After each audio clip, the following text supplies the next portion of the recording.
Hello all, welcome back.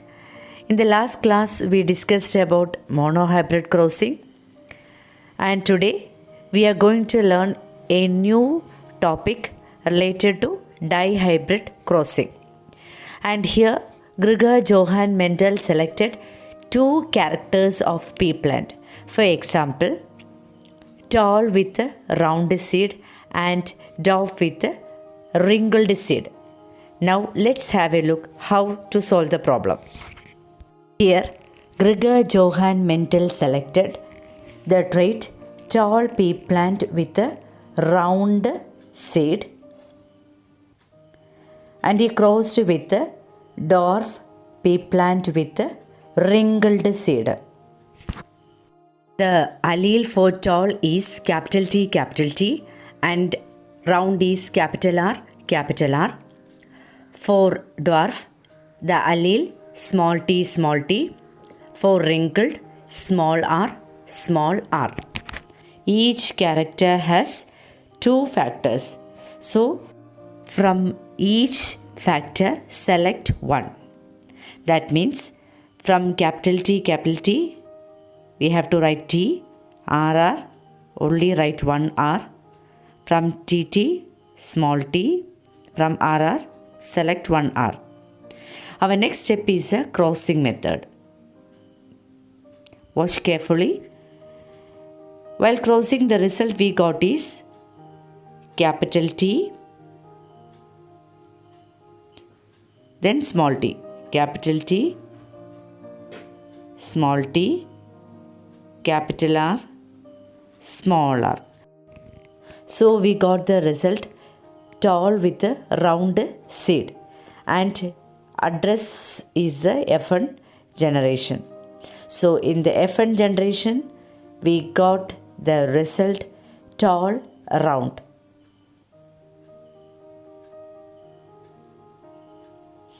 And this tall round shows dominant character.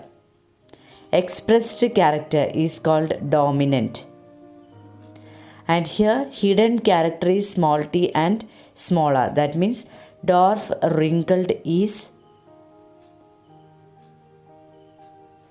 recessive.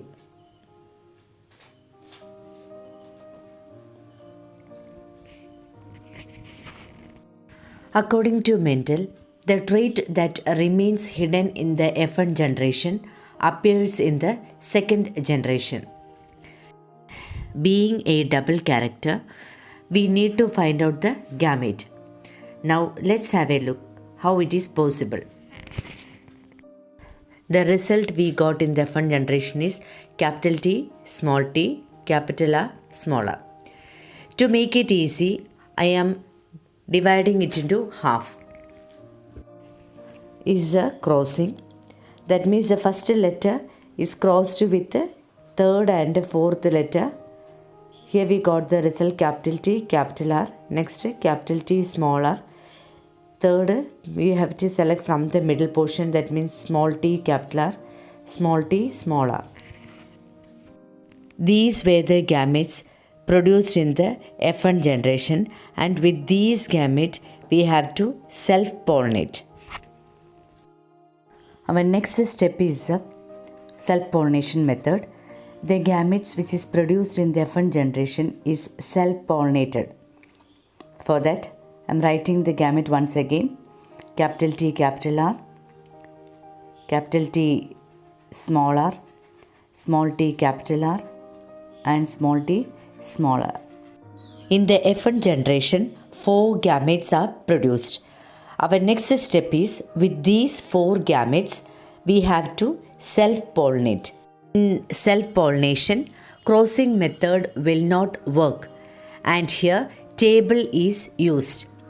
Since there are 4 gametes, 4 columns and 4 rows should be drawn.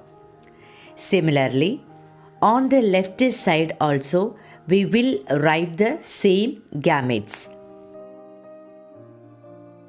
Now, let's fuse these gametes. In the first cell, we got the result T, capital R. The second cell, the result we got T, capital T, capital R, small r. The third cell, capital T, small t, capital R, capital R. In the fourth cell, we got the result capital T, small t, capital R, small r. Next stage is this gamete should fuse with these gamete. So we got the result capital T, capital R, small r. Then capital T, small r, capital T, small t, capital R, small r. Next capital T, small r, small r. Our next step is crossing the third gamete with all these gamete. So we got the result small t, capital R, small t, capital R, small r, small t, capital R, small t, capital R, small r. In the last stage, we got the result small t, small r, capital R, small t, small r, small t, capital R, small r, small t, small r, small r. So we got the gametes.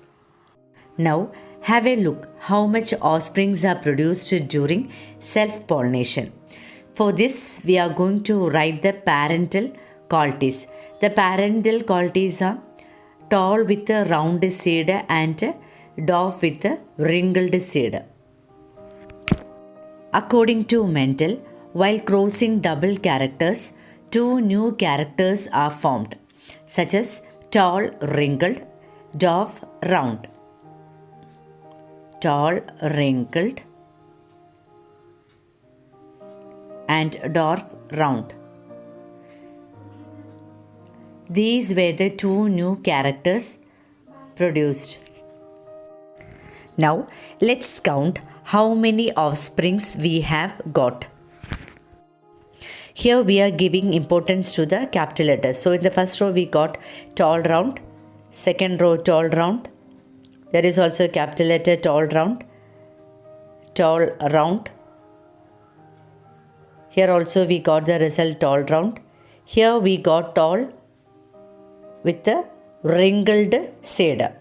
So tall, wrinkled, tall, round, tall, wrinkled,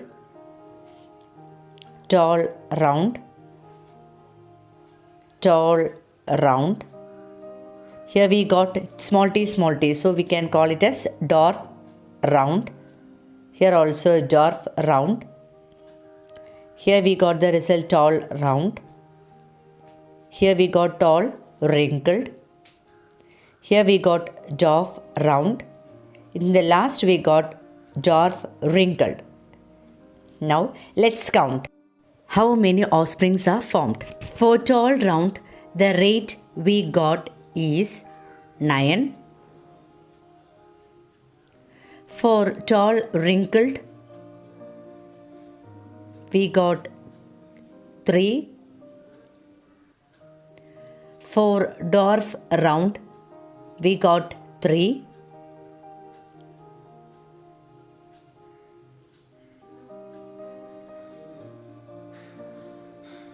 For dwarf, wrinkled, we got the rate 1. So in the F2 generation, we got the ratio 9:3:3:1. That means here two new characters were formed, that is tall, wrinkled and dwarf, round, and parental qualities such as tall, round with 9 and dwarf, wrinkled with 1. I hope all the children have understood the problem. It should be written in your notebook also. Watch the video. Thank you.